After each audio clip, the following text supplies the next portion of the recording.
So this is a 2022 Triumph Trident 660.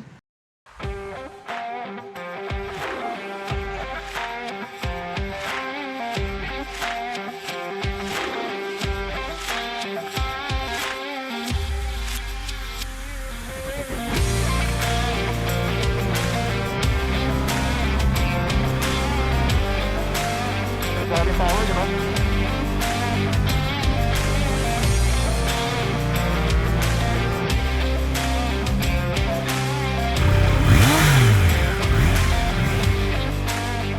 So this is a 2022 Triumph Trident 660. It has a 660cc engine from Triumph, outputting around 81 horsepower and 63 Newton meters of torque. It has both two-piston Nissin calipers in front, so dalawang brakes niya. 3 cylinders. It's a 3-cylinder bike.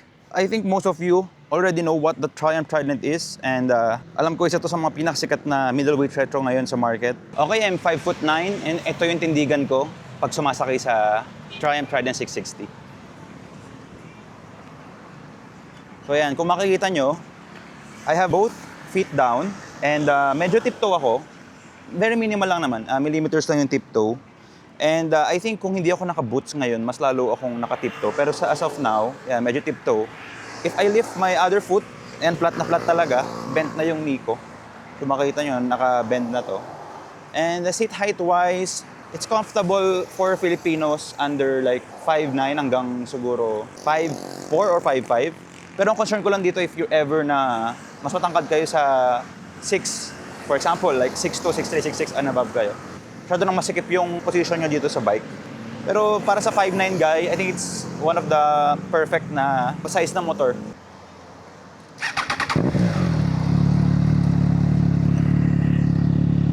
So makikita nyo yung exhaust na to, naka-cut delete na to. This is an authentic MIVV, and then nagpa mid-pipe siya sa Orion. So bomba natin ng konti, guys.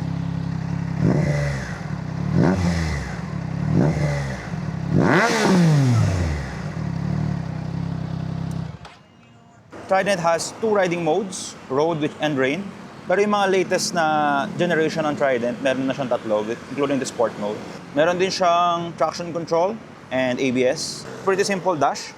So itong dash na ito ay one of the most used dash ng Triumph. This dash is also used sa kanilang Tiger Sport 660 and also Daytona 660, and also my bike, personal bike, the Triumph Street Triple R. So for this bike, it's functional naman. Actually, for this one, I'm not sure why it's a little bit reflective, so nakikita yung likod. Pero for the Triumph Street Triple R, it's a good dash, in my opinion, since hindi siya gaano reflective, parang matte yung color niya. Pero for the Trident, I'm not sure why it's so reflective. Either way, it's a functional dash, and yung lahat ng information na kailangan mo dito na. Okay, so we're gonna test ride the Trident 660, and let's see how it goes. For the weight, guys, di ko pala nabanggit, this is 190 plus kilo, 195, 198, almost 200 kilos. So for its weight, medyo mabigat siya, to be honest with you, especially comparing to other Triumph bikes like the Street Triple or the Speed 400, mga very lightweight na bikes. And daba mo siya, especially pa rin tutulak ka sa parking. Other than that, okay naman. So basically, this one is 520 plus K. Ganun ang mga presyohan niya.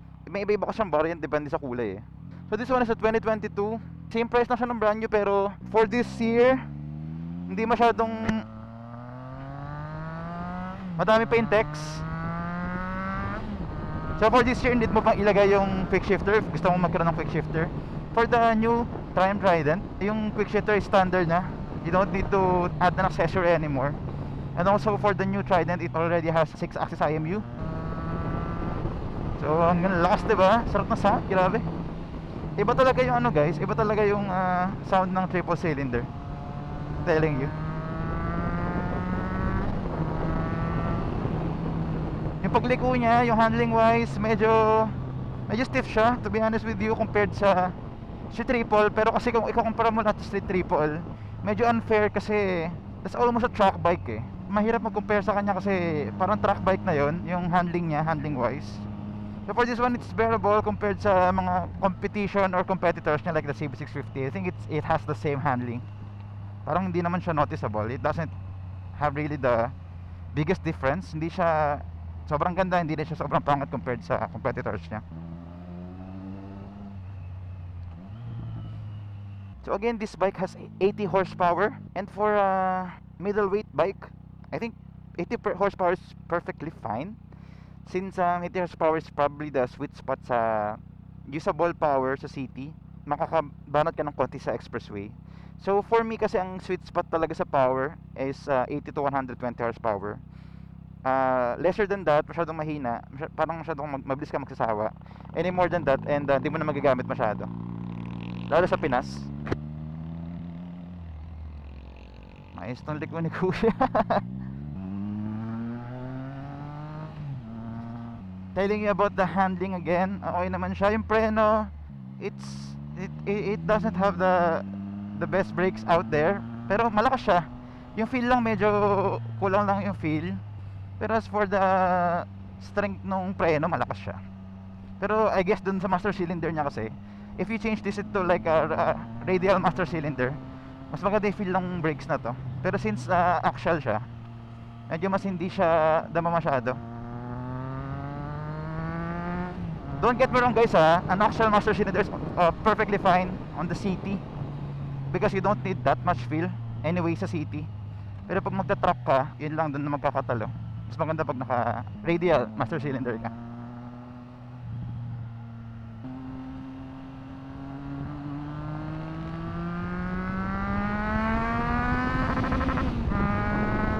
Ang bilis lang mag-hit ng red line niya kasi 10k lang ang red line ito. So, alam niyo naman 'di ba? If you're watching my other video, so hopefully you're watching it. If not, guys, dami tayong content dito. Click nyo lang yung mga link sa baba. May mga link naman tayo ng videos natin. So sa street triple natin guys, mas mahaba kasi yung RPM no, around 14,000. So dito mas mabilis siya mag-redline. Sa street triple halos di ko ma-redline yun eh.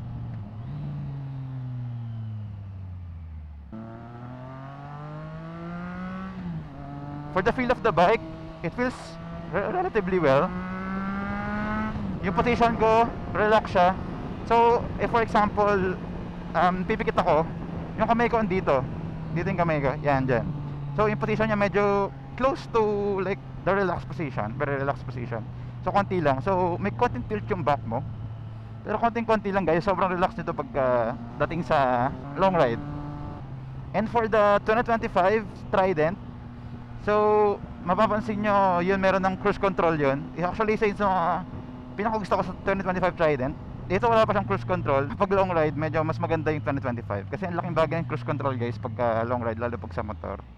U-turn na tayo kasi medyo traffic na. For some reason, dami sakyan ngayon kahit Sabado Actually, not sure why, ganun.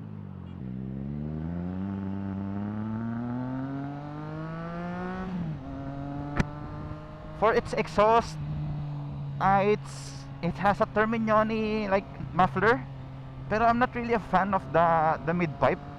Since alam niyo naman, if you've watched my video about my Zard exhaust sa aking street triple, nice.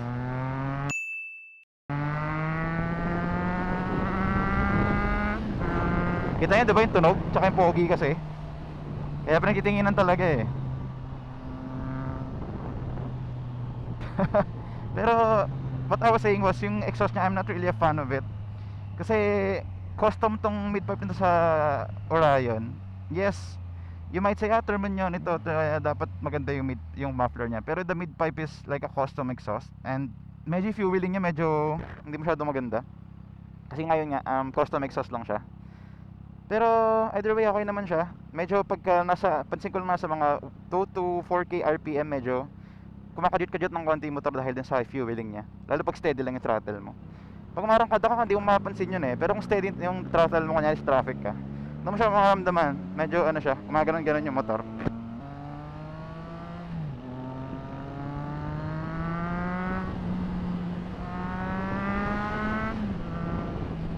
I wouldn't really be able to show you the top speed of the bike kasi hindi naman sa akin to. Pero ang alam ko top speed nito around 220 yata.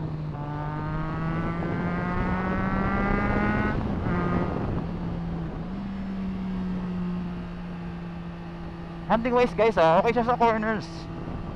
Actually, isa sa mga premium components nitong bike na to is yung gulong. Yung gulong nito guys, Michelin Road 5, which is an expensive wheel, To be honest with you, lalo sa kapanahuan na niya nung na-release siya. Medyo mahal siya. And ang advantage ng Mission Road 5 is makapit siya, but also matagal ang buhay niya. And pag sa city traffic na ganito guys, perfectly fine tong motor. Actually, I think this is a much better bike than the si Triple when it comes to city driving. Kasi yung si Triple medyo sobrang lakas. Yan ang problem ko sa Triple, to be honest with you. Malakas yung Triple. And yung first gear na maabot ng 110 eh. It's perfectly usable. Pero ito talaga yung feel ko pag sa city. Kung city bike talaga gusto mo. This is a better bike. Pero, mas mahirap na siya isingit. Kasi mas mabigat nga siya, di ba? Pag mabagal ka, syempre, pag mabigat, medyo mas mahirap siya isingit. Ito, try natin na yan. Okay naman siya actually. Dahil yung steering angle niya okay naman.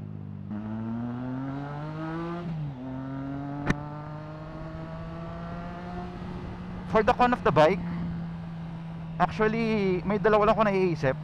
So, unang con niya is yung heat niya. Grabe guys, yung init nito, I'm not sure if it's only this bike. Dama ko na agad eh. Hindi mo na tayo na traffic. Pero dama ko na yung heat ng engine niya dun sa legs ko. Which is weird kasi para sa 660cc, mas mainit pa siya dun sa 765cc na Triumph. And then bukod sa physical heat na nararamdaman ko sa engine niya, guys, ilang beses na rin ito nag-overheat. Hindi lang siya yung parang, ay hindi, baka naramdaman mo lang. Hindi, nag-overheat talaga siya. Naglagay na actually ng extra 2 fans tong si Tropa. Pero it's still the same eh. Nag-overheat pa rin pag sobrang traffic. Which is normal for Euro bikes, pero that's weird kasi Triumphs usually, they don't run as cold as the Japanese bikes. Pero for a Euro bike, Triumph is a cool running bike. And then another con na nakikita ko guys is the dash. Actually, ganyan diba nabanggit ko, ito yung parang iconic dash ng Triumph kasi ito yung most used nila sa middleweight segments nila. Pero itong dash na to for some reason, yung glass na nakalagay sa kanya is very glossy. Very nagre-reflect talaga guys yung nakalagay dito. Yung anino mo, maaraw sa likod mo, hindi mo na nakikita yung dash halos. Which is again weird kasi sa Daytona hindi naman ganun. Tsaka, I guess sa Street Triple din, hindi siya ganun. Feeling ko ginawa na nilang matte kasi yung glass nun. Ito, literal kasi siya, na very glossy yung glass. Pero grabe yung power, di ba? Lakas din eh. Lakas din ng power, di makakila eh. Left tayo dito sa Villar City. 6 seconds. I see, ayan si Trident X60. It's a very compact bike. So kung makikita nyo, medyo short lang yung wheelbase niya, maliit lang siya. Then again, dahil 3-cylinder siya, it's one of my favorite engine configuration. Yung power niya, nasa low RPM pa lang may power na. High RPM, not as powerful as like the inline 4 syempre. Pero sa low to mid RPM, malakas tong 3 cylinders. And sounds good.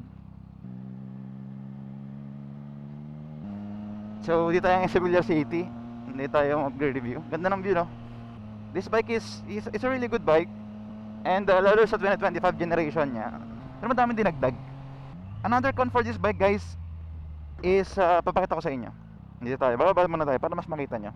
So if you check the RPM habang tinathrottle ko to, makikita nyo RPM, throttle, hand, tingnan nyo. Diba parang naraano nyo ba? Delay yung throttle nya. So isa to sa problema talaga ng Trident. And I think it's been solved already by the 2025 Trident. So ang ginawa ng Triumph is, sa Daytona kasi nila, diba, ginamit nila engine na to, walang delay. I guess in-adjust rin nila yung sa 2025 Trident by adding like sport mode. Kasi ngayon diba road tsaka rain mode lang. Nag-add sila ng sport mode. And ngayon wala na yung delay ng throttle. Lalo pag naka-sport mode, mas aggressive na siya. Pero I think that's one of the problems ng Trident. Since dati pa, lahat din naman nag-reviews na napapanood ko, delay talaga yung throttle niya guys. Pero again, pag nasanay ka sa ganitong throttle niya, syempre di mo na siya papansinin. Pero kung gagaling ka sa bike na aggressive yung throttle, daman-daman mo talaga siya eh. Lalo pagka naka-cable, kasi pag cable wala talagang delay. Tapos pagka galing ka nga dun sa bike na kunyari sa Street Triple, na ride by wire siya pero walang delay, daman-daman mo talaga siya guys. And then for the price, presyo is 520,000. Lalo sa new generation na Trident guys, napakasulit nun. One of its competitors yung CB650R na e-clutch is nasa mga 550 ang e-clutch version. And I guess for me to be honest with you, para sa akin, yung power kasi ni Trident, to be honest with you, mas on par siya sa CB650R, pero yung high speed ng CB650 mas mataas kaysa sa Trident. Ang ganda ng tsura niya, diba? This is one of my favorite things about the Trident 660. It's the looks. It's a retro bike and neo-retro sabihin na natin, and I think it looks very good. I think it even looks better than the CB650, to be honest with you. Medyo manipis siya pag nakita mo sa picture. Kita mo mas manipis siya. Pero pag in person guys, maganda siya. Wheelbase niya very short lang. So kung matangkad ka, baka mas feeling ko parang maliit ang ka dun sa bike. Pero para sa akin okay siya. It's one of the better looking bikes of Triumph. Hindi siya katulad ng Street Triple na divisive yung opinion sa looks. Ito, if you see it in person, you'll immediately say na ang ganda nitong Trident. Pasadong pasado. As for the gas consumption of the Trident guys, it ranges around 16 to 15 kilometers per liter, which is not bad, but it's also not good. So sa gitna lang siya. May mga big bikes dito. Pero guys, ang feeling ko ang pinaka pro dito sa Trident, to be honest with you, bilang kung ito i-daily mo to, is the service interval niya. The Trident 660 has a service interval of 16,000 kilometers guys. 16,000. Yes, you heard that right. 16,000. So 16,000 or 1 year. So basically, if want mo ng bike na once a year mo lang pini-PMS, is the bike for you. And hindi ka na mahiya sa bike na to guys. This is one of the best bikes in the market. There's a reason but siya is one of the best selling bikes ng Triumph. Pwede ba ang tambayan dito eh.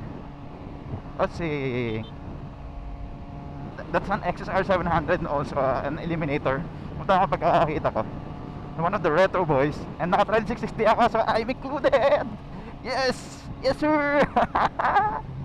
Pero ang angas ito guys, to be honest with you. Very chill lang siya eh. It's not like the triple lang gustong go, go, go every time you ride it. Kaya nakakagigil sa triple eh. This one, you can relax. Chillax lang. Ano, takbo niya na ganyan. Takbong pogi lang tayo. Diba? 4 gear 60, basic. Hindi ka need magmadali. Unlike the triple na grabe. Kumapatay. Pero anyways guys, itong rear model na to, I'm sure sa Facebook Marketplace, may mga nagbebenta na ng around 380-390k. And you can cop one of these less than 400,000. And yung pag Triumph bikes, diba? Okay sila eh. Feeling ko nga para sa European bike guys, Triumph is one of the more reliable brands out there. So ang ultimate question natin guys, ngayon na test ride na natin itong motor na to, is will I cop one of these bikes? Sulit ba siya para sa tingin ko? For 520,000 for the brand new with more technology. Guys, to be honest with you, sulit na sulit talaga. Remember, meron ng 6-axis IMU yung brand new. Meron siyang cornering ABS, cornering traction control. And then syempre may ABS riding mode siya na normal, traction control. Meron na rin siyang cruise control. And then for this specific year, makakakita ka sa market na around 390, 380. Minsan meron pa nga 350 kung talaga yung mga rush talaga. Sobrang sulit yun guys. Kaya para sa akin, kudos tong bike na to. And again guys, if you've enjoyed this video, please like and subscribe down below. And actually comment if tingin nyo okay ba tong Triumph bike. Is it one of the better middleweight retros out there? If you've enjoyed this content guys, please just subscribe. And I'm sure na magugustuhan nyo pa ibang content. Hanggang sa muli guys. Motolon out.